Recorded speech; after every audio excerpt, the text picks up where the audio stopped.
The German Shepherd lunged so violently that Officer Blake's hand flew to his holster. People screamed. Cars slammed to a stop.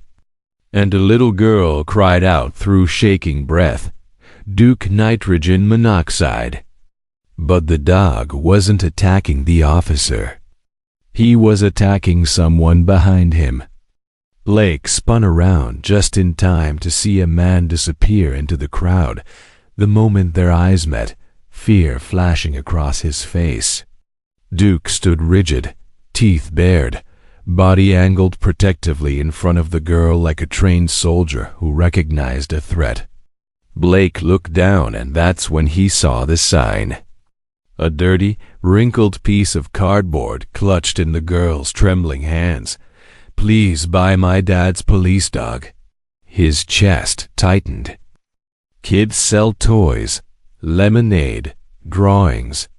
They don't sell trained K-9 officers on the street. "Where's your father?" Blake asked, his voice low. The girl swallowed hard. Tears filled her eyes. "My dad was a cop," she whispered. Duke was his partner. "He's gone now. And they're coming to take Duke away." Her voice cracked. "And if they do, they'll take me next." Before Blake could respond, Duke snapped his head toward a nearby alley, growling deep, not in fear, but recognition. Someone connected to her father's death was close, and the dog had just exposed them. Before we start, make sure to hit like and subscribe. And really, I'm curious, where are you watching from? Drop your country name in the comments. I love seeing how far our stories travel. Snowflakes drifted through the air like quiet whispers as Officer Blake walked his routine patrol.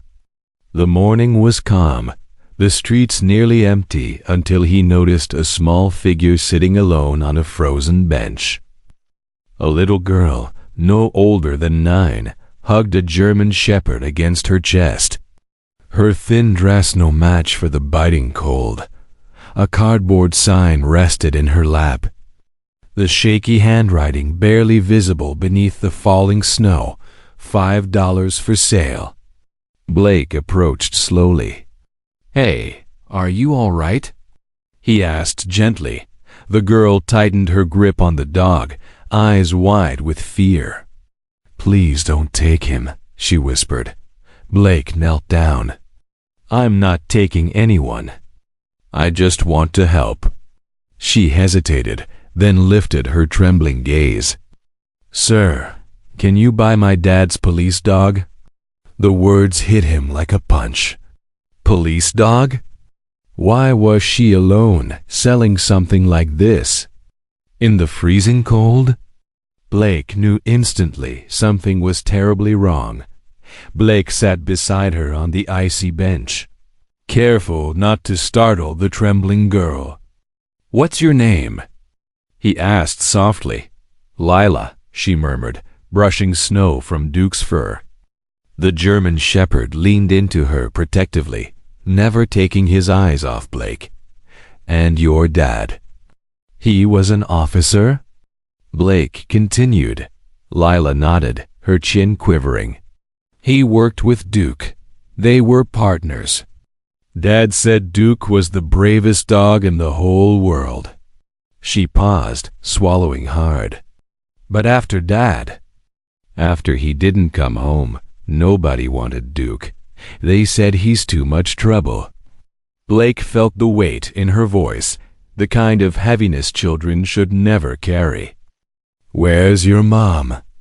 "Gone," she whispered. "It's just me and Duke now." Her fingers tightened around the dog's collar. "We got kicked out of our house yesterday.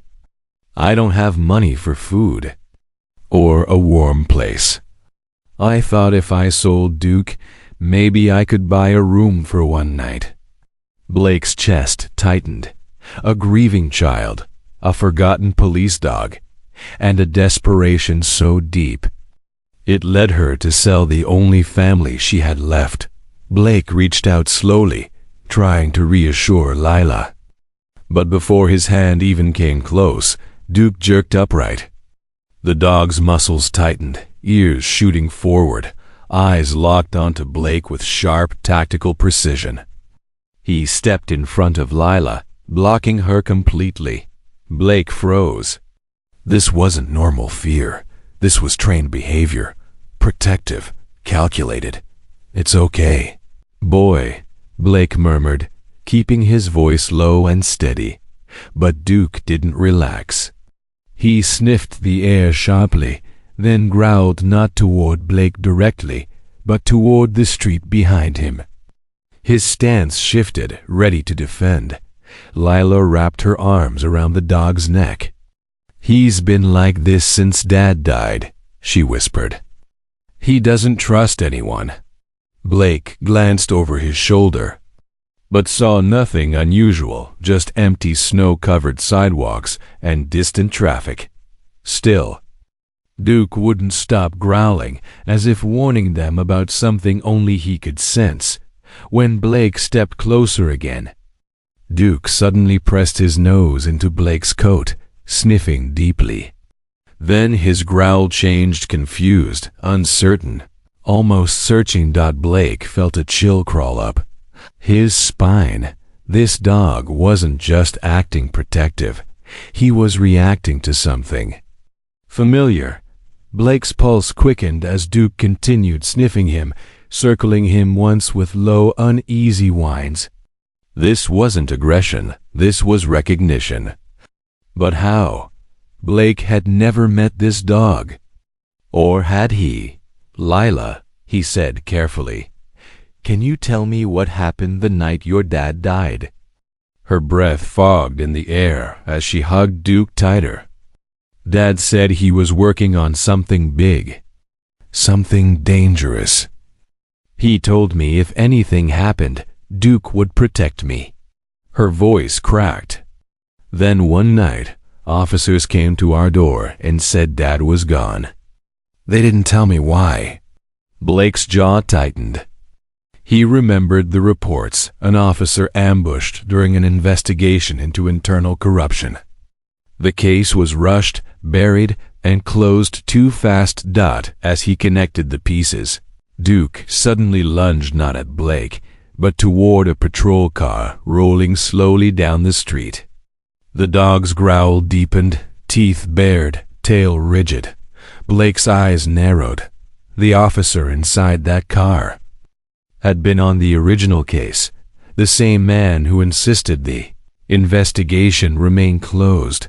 Duke wasn't afraid. He was identifying danger, and a truth someone wanted hidden. The patrol car door swung open. An Officer Red stepped out, cold eyes, forced smile. The kind of face Blake had never trusted. Duke's reaction was instant. The dog tore free from Lila's grasp and lunged, barking with a fury that made pedestrians jump back. Red stumbled, his hand drifting toward his holster. "Control that animal," he shouted, but Blake didn't move. He was watching Duke. The dog wasn't attacking, he was signaling, warning, identifying. The same scent he had smelled the night Lila's father never came home. "Why does he react to you like that?" Blake asked quietly. Red scoffed. "He's unstable, dangerous. That's why the department dumped him." But Lila shook her head. "My dad trusted Duke more than anyone."